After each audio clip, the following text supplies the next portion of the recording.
Friends. So it's a little bit after 8. Supper's done. Lessons for everybody's done. Virtual classroom checked. Everything turned in for Toby. Boys are outside. Still got some lights. So they're pulling off steam somewhere. Um, I had a lot of running around today too in the middle of everything. And I had some stuff going in my head on what I needed to get done.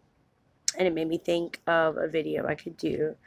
Um, so some pointers and maybe give you some tips on the legal side of traditional homeschooling in case you're not sure.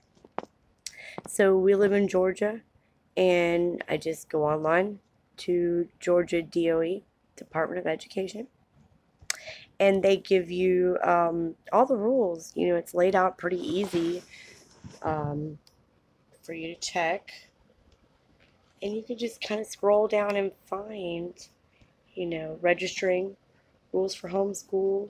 It gives you the links that you can go to, important phone numbers. So it tells you things about how many hours a day they need, um, how many days a year, or 180 days is what public schools do.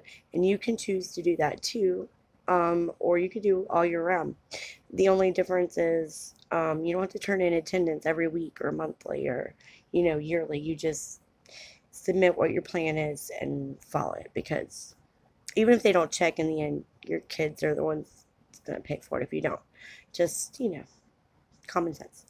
But that's what I had to do.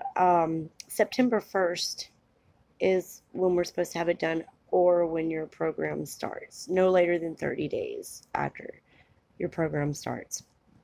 Um, and it's really easy. You could just put your kids' names, information in. It's real legit. Goes straight into the state. You can print a copy. You can have it for your records. So if anyone asks questions, you have it. Turn it in. You need those things. Very important to keep them. And you do have to do it yearly. So that's what I did this afternoon. It took me a few minutes. I don't know why I put it off.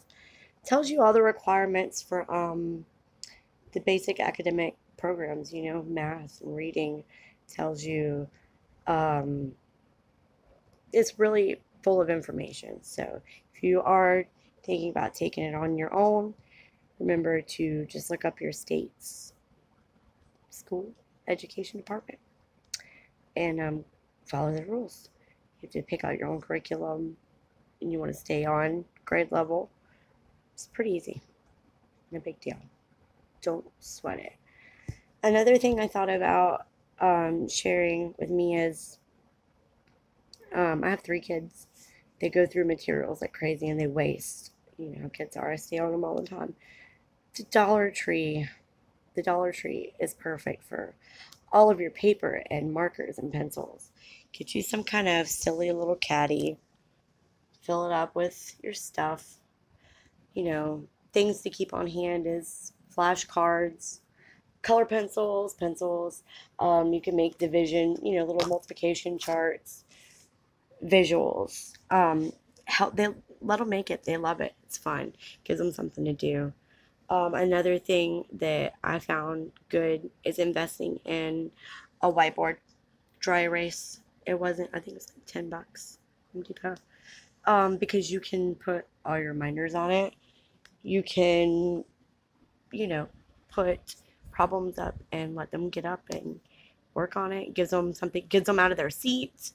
You can let them, show you. I like to tell the boys, show me what you got. Prove to me you can do it, and they'll get up there and get to it. So, just you don't have to spend a whole lot of money on your supplies to get enough to, be stocked. Paints, things like that, Dollar Tree. They've got so much stuff for arts and crafts that you don't even need a manual to do art. You know what I mean? You could just go get some paint and glue and just Play-Doh and stuff. Just let them be creative.